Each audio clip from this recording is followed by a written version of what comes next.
गुरुर्ब्रह्मा गुरुर्विष्णु गुरुर्देवो महेश्वरः गुरुर्साक्षात् परब्रह्म तस्मै श्री गुरुवे नमः।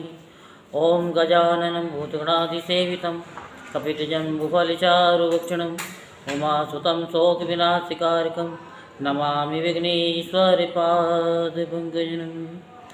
ओम श्री शाम शिवाय नमः। ओम श्री शाम शिवाय नमः। ओम श्री शाम शिवाय नमः। ओम श्री शाम शिवाय नमः। आज हम आपको शिव महापुराण में व्यास जी से शौनकादि ऋषियों का संवाद जो है वो कथा सुनाते हैं।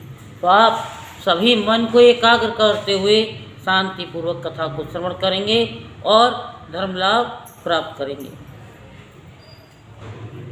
जो प्रधान प्रकृति और पुरुष के नियंता तथा सृष्टि पालन संहार के कारण हैं, उन पार्वती सहित शिवजी को पार्षदों और पुत्रों के साथ नमस्कार है। ऋषि बोले, हमने अनेक आख्यानों से समन्वित मनोहर उमा संहिता सुनी। अब आप शिव तत्व को बढ़ाने वाली कैलाश संहिता का वर्णन कीजिए। व्यास जी बोले, हे वत्स, शिव तत्व से युक्त दिव्य तथा उत्कृष्ट कैलाश नामक संहिता का वर्णन कर रहा हूँ। आप लोग प्रेम पूर्वक सुनिए। पूर्व समय में हिमालय पर तप करने वाले महातेजस्वी ऋषियों ने आपस में विचार कर काशी जाने की इच्छा की। उस पर्वत से चलकर एकाग्रचित्त हो काशी पहुंचकर वे स्नान करने की इच्छा से मणिकर्णिका को देखने लगे। वेद में पारंगत उन मुनियों ने वहां स्नान कर देवता आदि का तर्पण करके पुनः गंगा जी का दर्शन कर उस जल में स्नान करके देवादिदेव विश्वेश्वर को नमस्कार कर परम भक्ति से युक्त होकर उनका पूजन करके शतरुद्रीय आदि मंत्रों से उनकी स्तुति करके अपने को कृतार्थ समझा और कहा कि सर्वदा से भक्ति पारायण हम लोग आज शिव कृपा से पूर्ण मनोरथ वाले हो गए हैं। उसी समय पंचक्रोश को देखने की इच्छा से अर्थात पंचक्रोशी परिक्रमा करने के लिए आए हुए सूत जी को देखकर उनके पास जाकर उन सभी ने प्रसन्नतापूर्वक उन्हें प्रणाम किया। इसके बाद उन्होंने भी साक्षात देवादिदेव उमापति विश्वेश्वर को प्रणाम कर उन सभी के साथ मुक्ति मंडप में प्रवेश किया। उसके अनंतर सभी मुनियों ने अर्घ आदि पूजन द्रव्यों से वहाँ पर बैठे हुए पौराणिक कोत्तम महात्मा सूत जी का पूजन किया। तत्पश्चात सूत जी ने प्रसन्नचित्त होकर उत्तम व्रत वाले मुनियों की ओर देखकर उनका कुशल क्षेम पूछा। तब उन सभी ने भी अपना कुशल बताया। इसके बाद उन मुनीश्वरों ने उन्हें प्रसन्नचित्त जानकर प्रणव का अर्थ जानने के लिए प्रस्ताविक वचन कहना प्रारंभ किया। मुनि बोले, हे व्यास शिष्य, हे महाभाग, हे पौराणिकोत्तम सूत जी, आप धन्य हैं क्योंकि आप समस्त विज्ञान के सागर एवं शिव भक्त हैं। संपूर्ण संसार के गुरु भगवान व्यास जी ने आपको सभी पुराणों के गुरु रूप में अभिषिक्त कर सर्वाधिक महत्व प्रदान किया है। अतः समग्र पौराणिकी विद्या आपके हृदय में स्थित है। सभी पुराण वेदार्थ का प्रतिपादन करते हैं। समग्र वेद प्रणव से उत्पन्न हुए हैं और प्रणव का तात्पर्य स्वयं महेश्वर है। अतः महेश्वर का स्थान आपके हृदय स्थल में प्रतिष्ठित है।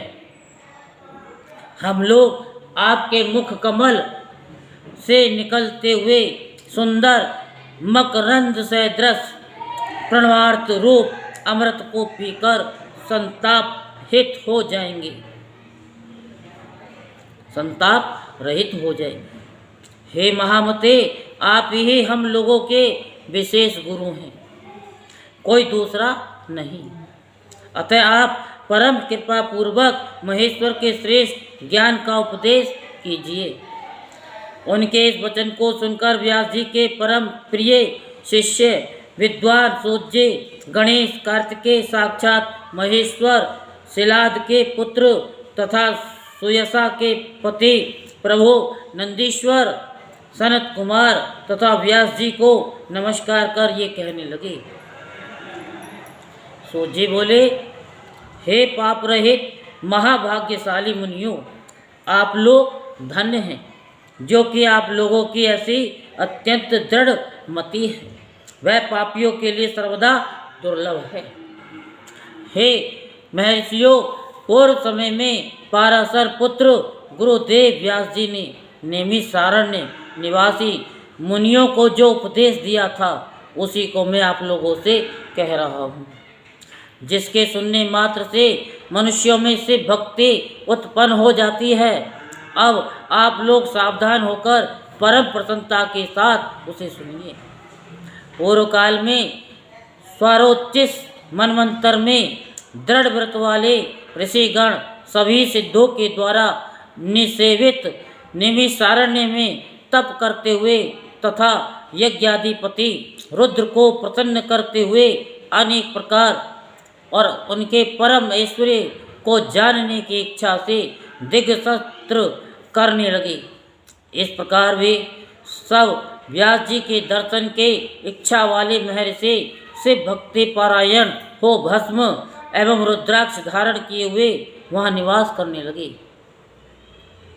उनकी ऐसी भावना देखकर महर्षि पाराशर के तपह फल रूप सर्वात्मा भगवान वेद व्यास वहीं पर प्रकट हो गए।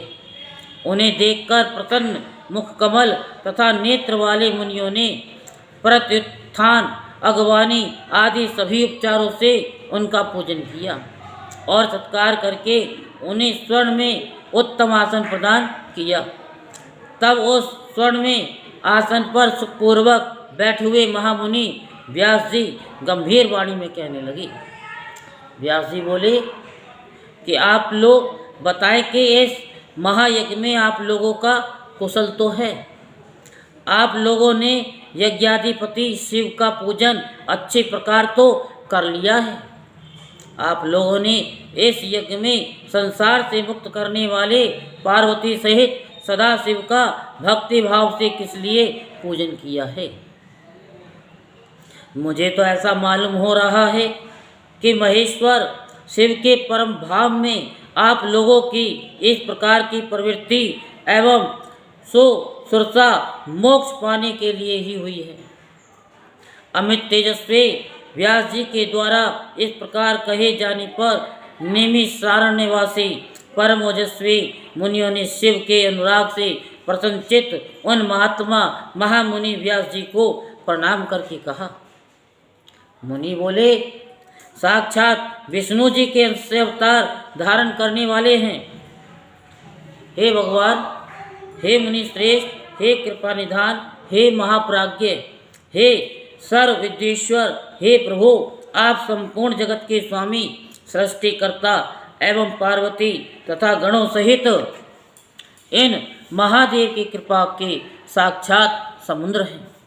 आपके चरण कमल के मकरंद के स्वाद में आसक्त हुए ब्रह्म स्वरूप यानी भ्रमर स्वरूप मन वाले हम लोग आज आपके चरण कमल के दर्शन से कृतार्थ हो गए हैं।